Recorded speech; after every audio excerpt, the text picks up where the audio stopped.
So the other night, nanonood ako ng isang documentary tungkol sa secret recipe daw ng isang sikat na fast food chain na ang specialty ay chicken.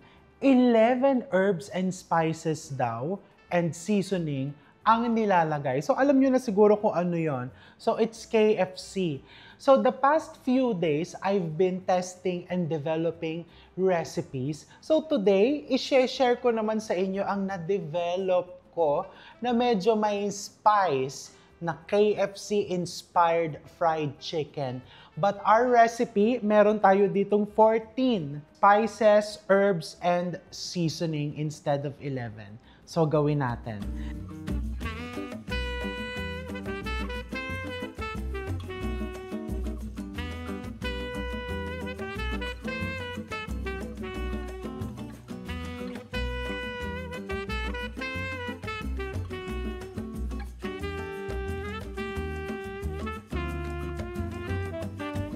Let's start first with the breading mix. Kasi ito yung pinaka magiging base noon.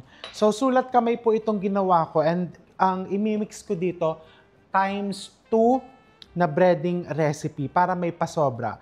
So, I have here 500 grams of all-purpose flour. And then into this, I'm going to put salt. So, since times 2, 2 teaspoons of salt. 2 tablespoons of white pepper, kasi times 2, but it's just 1. Actually, ang sundin nyo na lang na measurement yung doon sa nasa description box para hindi po kayo malito at hindi din ako malito. Black pepper.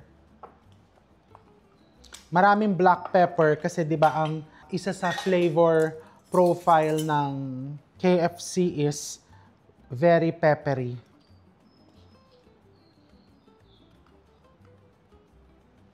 Paprika. Use sweet paprika. Meron kasing smoked, merong sweet. Ang gamitin mo is the sweet.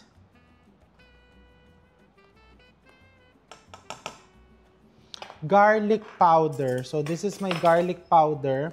There's also garlic granules. Pero for this recipe, we use the garlic powder. So, ground ginger, 1 tablespoon also. Mustard powder, 2 teaspoons. So, 2 teaspoons times 2 is a tablespoon plus 1 teaspoon. Celery powder,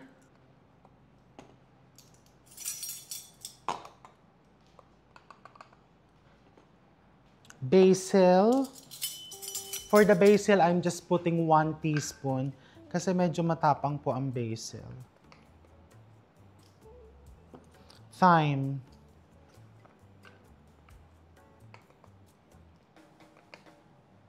So, in-order ko na in advance itong mga spices na to. Oregano. Chicken powder. Just a teaspoon. So, 2. Ito yung mga additional na. And this is togarashi or yung Japanese mixed pepper. So, 2 teaspoons ang kailangan. So, you put 4 teaspoons. This will make it spicy. And then, I'm adding curry powder. Half a teaspoon of curry powder. This will give it the nice aroma. I suggest, subukan mo tong recipe na to. And then, if you feel like, overpowering yung ganitong powder, pwede mo naman tanggalin. So you just mix this. Ayan na yung pinaka-spice mix mo, breading. And then lahat po ng gagawin nating mga from the breading, up to the gravy, up to the marinade. Ito yung gagamitin natin. That's why this is very important. Smells good. Amoy KFC na. Ito pa lang. Okay. So I'm going to set aside my spices. Okay, so now here's my chicken. So I have here 2 kilos of chicken because we're doing times 2 the recipe. Para maraming fried chicken, masaya yung maraming fried chicken. So this is what I'm doing para mas kumapit yung marinade and to make sure na hindi mahihilaw yung manok. yung aking mga leg part, sinasaksak ko ng paring knife. Especially yung thigh, like this. When you do it, dun sa laman na part ka magsaksak, wag yung sa balat. Yung wing, okay nang hindi. So, if you do this technique, kung nagmamadali ka, kahit mga 30 minutes mo lang ibabad yung manok. Kasi since binutasan mo siya, mabilis din yang factor din yon na mas mabilis niyang mahigop, mag-penetrate yung marinade. So now, ayan na yung ating chicken. So simple lang yung pambabad sa chicken natin, fresh milk. So just enough na medyo matakpan yung manok. Okay, so that's enough. And then you have here eggs. 2 eggs per kilo. And vinegar, kasi buttermilk yung kailangan natin. And since wala namang buttermilk or meron man dito sa grocery stores, medyo may kamahalan. Chicken powder, you need 1 tablespoon. So let's put 2 tablespoons. You can just use salt if you want. Black pepper. Okay? And pwede mo din lagyan ng konting salt yan if you want. Actually, gusto ko maanghang, so let's put togarashi para spicy yung loob. Ayan. And then, let's just masahihin mo lang yung manok. And iiwan lang natin to for 30 minutes. Or overnight in the fridge. Binanggit ko kanina, you're going to use yung iyong breading mix para sa lahat, kasama na din sa pagbababad nito. So, ganito lang kasimple lang po, no? Kumuha ka lang ng konti nitong breading mix. Ayan. And then, ilagay mo lang dyan. Kaya buttermilk yung ginagamit natin. Kasi, tumutulong siyang mas palambutin, maging juicy, yung iyong chicken. Okay, ayan. Ibabad lang natin yan dyan. 30 minutes. Kung nagmamadali. Kung hindi naman, up to 2 hours at room temperature. If beyond 2 hours, make sure to cover it and then ibabad mo sa ref to prevent cross-contamination. So I'll set this aside. I'll clean my station and then balikan natin yan after 30 minutes. Okay, so it's been 30 minutes. Now, let's start breading. So, ganyan lang. Ilulubog mo dyan. Shake ng konti. Tapos, bread. Now, you have 2 options. Kung gusto mong makapal na makapal yung breading, pwedeng pagka-bread mo dito, ilubog mo ulit doon, tapos i-bread mo ulit. Pero when I did that, masyado naman silang nakapalan. So, okay ng isang layer lang. Just make sure na talagang makover mo completely. And what you can do is, ipila mo muna sila dito.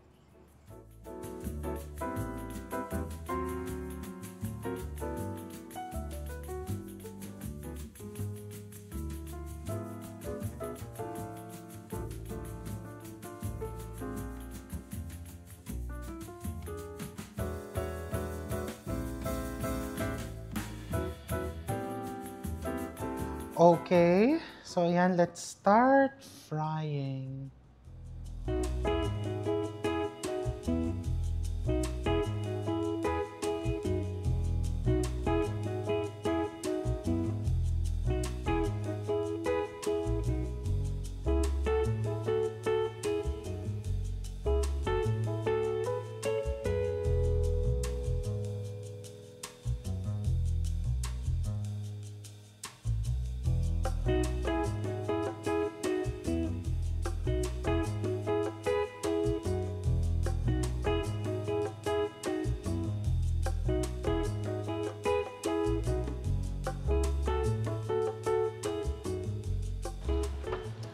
Bongga, di ba? But texture-wise, medyo mahirap natin ma-achieve sa bahay yung parang KFC kasi they use a pressure fryer. Ewan ko kung sa mga hindi pa po nakakakita ng pressure fryer, ayan po yan, yung parang natatakpan. So, bukod sa mas mabilis maprito yung manok, just by minutes lang naman, hindi naman yung 3 minutes luto na agad, mas moist yung kinakalabasan ng loob niya, nung interior ng laman. Okay, so I'm going to continue frying the rest of my chicken. Tapos maya-maya pwede na natin tikman yan. Okay, magluto na tayo ng gravy. So very basic, you're going to make a roux. Humingi ka ng mantika dito. Roux, R-O-U-X, is fat and starch. Ginagamit natin pampalapot ng ating mga sauces.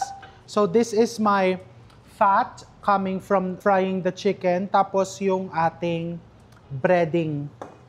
And para malasa, I'm also going to put a bit of butter for added linamnam. Again, just a disclaimer, I really don't know, or I think, bihira naman siguro yung nakakaalam ng kung ano talaga ang recipe ng KFC. This is just, nag-experiment lang tayo sa bahay dahil inspired tayo sa isa sa ating paboritong fried chickens. So, tong gravy na to, naisip ko lang baka sakaling ganito yung kanilang proseso. So, when cooking the roux, lutuin mo ng konti yung harina. So, pag naluto na ng konti yung harinang ganyan, you see small bubbles, lagyan mo ng tubig.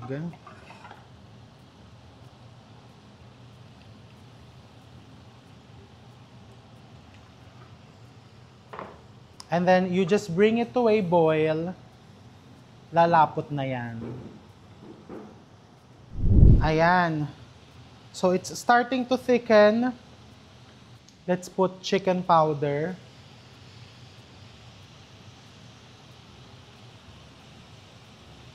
The thickness, you can adjust. If you want it thicker, you just add slurry. I'm going to put a bit of salt and soy sauce para lang may added umami. Although, yung gravy kasi ng KFC, mapapansin mo, pale yung kulay niya pero malasa. Pag kasi nilagyan ko ng konting toyo yan, magda-darken yung kulay. Kakulay na siya ngayon ng gravy ng Jollibee. Pero yung lasa niya, gravy ng KFC, yung very peppery, very yung ang daming spices and then a lot of black pepper. Look at the consistency and the color. Ang ganda. Okay, so titikman ko na. In terms of the aroma, masasabi ko na yes, successful. In terms of the appearance, ang masasabi ko ay medyo failed ako kasi nilagyan ko siya ng curry powder. So, nung nagkaroon ng curry powder, nagiging maitim yung kulay nung manok. But without the curry powder, kulang naman yung KFC aroma. In terms of the taste, titikman ko muna siya without the sauce.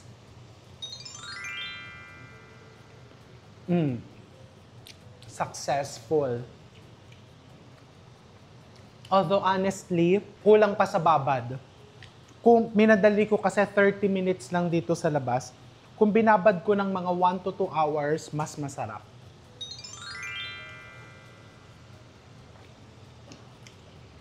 The gravy, alam mo kung anong kulang dito? Kanin.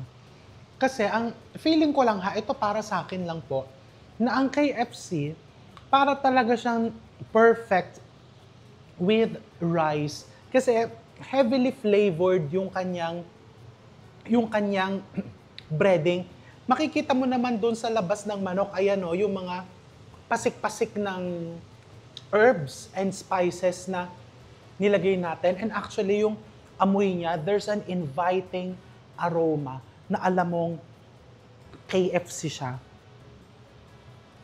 Kaya siguro in Japan, no, kapag Pasko, tradition na may KFC, dapat may isang bucket na KFC that they eat with rice. So what are you waiting for? Papatayin ko na po yung apoy. Gumawa ka na. Ang nakukulangan ako is anghang. So pwedeng dagdagan mo pa ng chili powder or dagdagan mo pa nung togarashi. Ayan, so hinahango ko na.